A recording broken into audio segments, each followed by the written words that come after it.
हर हर महादेव। कर्मों का चक्र। बहुत पुरानी बात है। एक बार लक्ष्मी जी और सरस्वती जी में विवाद छिड़ गया।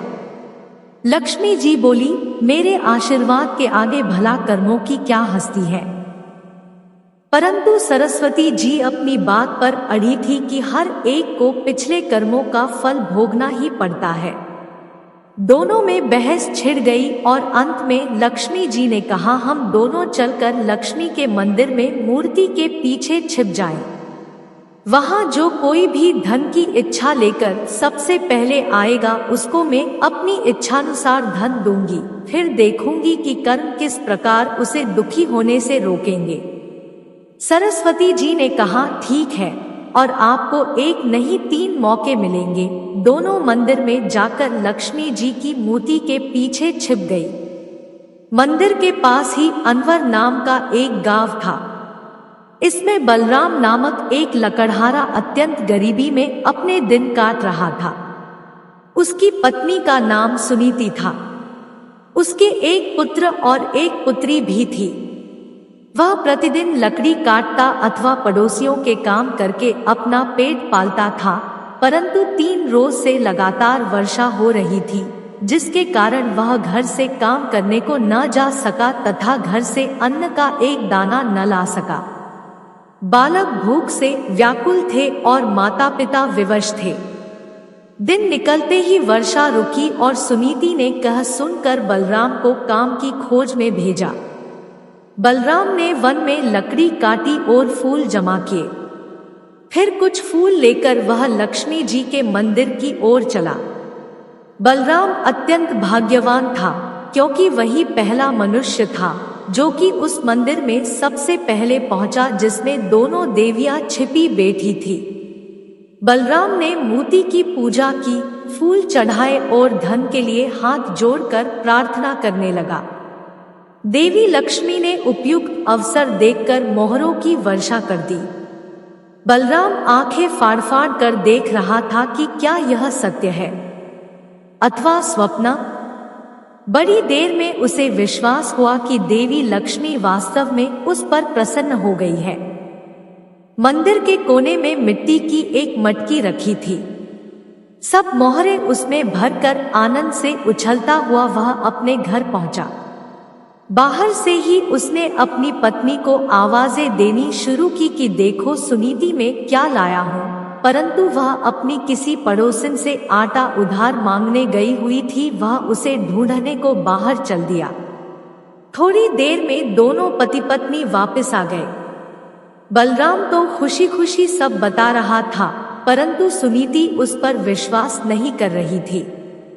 घर में आकर दोनों ने देखा कि मटकी भर अशफियों तो क्या एक भी अशर्फी नहीं है। बलराम कटे पेड़ की भांति गिर पड़ा और सुनीति उसे गालियां सुनाने लगी। अब वह बोलता भी क्या, चुप पड़ा रहा। अगले दिन प्रातःकाल वह फिर देवी के मंदिर पहुंचा। लक्ष्मी सोच रही थी कि बलराम अब धनी हो गया है, अतएव बहुत सारी सामग्री लाकर पूजा करेगा। परंतु बलराम ने रो रो कर सारी कथा सुनाई। अब की बार देवी लक्ष्मी ने अपने गले का मणिमुक्ताओं का हार उसके ऊपर फेंक दिया। वह अत्यंत खुश होकर वहां से चल दिया। रास्ते में उसे ध्यान आया कि कल उसने धन मिलने पर निर्मल जल में स्नान करके पूजा नहीं की थी, शायद इसीलिए उसका कल वाला धन खो गया। यह सोचते ही वह सरोवर पर जा पहुंचा और हार को कुर्ते की जेब में भलीभांति बांधकर कपड़े जल के किनारे रख दिए और नहाने को घुस गया। जब वह सूर्य की ओर मुंह करके उसे जल दे रहा था, कपड़ों की ओर उसकी कमर थी। हार जरा सा जेब में से चमक रहा था। मछली उसे कोई खाद्य वस्तु समझ चट से निगल गई। इधर बलराम स्नान से निवृत्त होकर आया तो हार को गायब देखकर रोने लगा।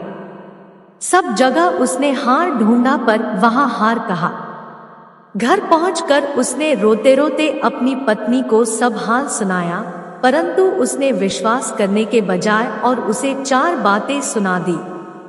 अगले दिन बलराम फिर देवी के मंदिर देर से पहुंचा। लक्ष्मी जी सरस्वती जी से कह रही थी, देखो आज बलराम नहीं आएगा, अब वह अमीर हो गया है। यह मनुष्य बड़े धूर्त होते हैं। परंतु कुछ ही क्षण पश्चात बलराम रोता हुआ आ पहुंचा और आकर सब हाल सुनाने लगा। देवी लक्ष्मी देवी सरस्वती से कहने लगी, यह मनुष्य बड़ा मूर्ख मालूम होता है। सरस्वती बोली, मूर्ख नहीं है, इसके बुरे कर्मों का चक्र अभी समाप्त नहीं हुआ है।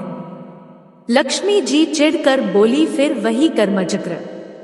अच्छा, अब की बार इसको बड़ा कीमती एक छोटा सा पत्थर दूंगी, देखे इसे कौन लेता है। ऐसा कहकर उन्होंने एक छोटा मूल्यवान पत्थर उसके आगे फेंक दिया। बलराम ने उसे तुरंत उठा लिया और आंखें फाड़ फाड़ कर देखने लगा। अब वह उसे मुट्ठी में दबाए घर की ओर भागा। उसे सुनीति के पास पहुंचने की जल्दी थी। आधे रास्ते आकर वह मुट्ठी खोल कर देखने लगा कि कहीं अमूल्य पत्थर हाथ में से गायब तो नहीं हो गया। पत्थर लाल लाल चमकते देखकर एक चील उसे खान की वस्तु समझकर उससे एक ही झपाटे से छीन कर ले गई। अब तो बलराम सर पीट कर रह गया। उसने घर जाकर अपनी पत्नी को कुछ न बताया और चुपचाप जाकर लेट गया। उसे ऐसा लेटा देखकर सुनीति का हृदय भर गया तथा वह उसे खोए हुए धन के लिए सांत्वना देने लगी। अगले दिन वह मंदिर न जाकर मजदूरी करने को चला गया, क्योंकि सुनीति को ऐसी ही इच्छा थी। उधर मंदिर में देवी लक्ष्मी कहने लगी, अब बलराम जरूर लखपति हो गया होगा, भला वह अब यहाँ क्यों आएगा।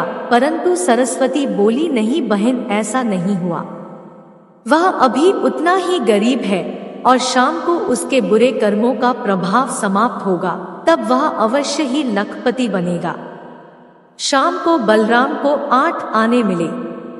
उससे वह आटा, नमक, तेल तथा मछली आदि खरीद कर घर चला। उसकी पत्नी तथा बच्चे यह सब देखकर अत्यंत प्रसन्न हुए। पत्नी ने घर में जाकर भोजन की तैयारी शुरू की और वह कुल्हाड़ी लेकर लकड़ी लेने चला। भाग्यवश यह उसी कीकर की डालों को काटने लगा जिसमें उस चील का घोंसला था तथा वह मूल्यवान पत्थर उसमें रखा था। उसको देखते ही खुशी के मारे लकड़ी और कुल्हाड़ी सब छोड़कर घर की ओर भागा। वह कहता जा रहा था, सुनीति, चोर मिल गया, चोर मिल गया। उधर सुनीति ने जब मछली काटी तो उसके पेट में से वह हाथ निकल पड़ा। वह उसे दिखाने को बाहर लेकर भागी। वह भी कहती जा रही थी, चोर मिल गया, चोर मिल गया।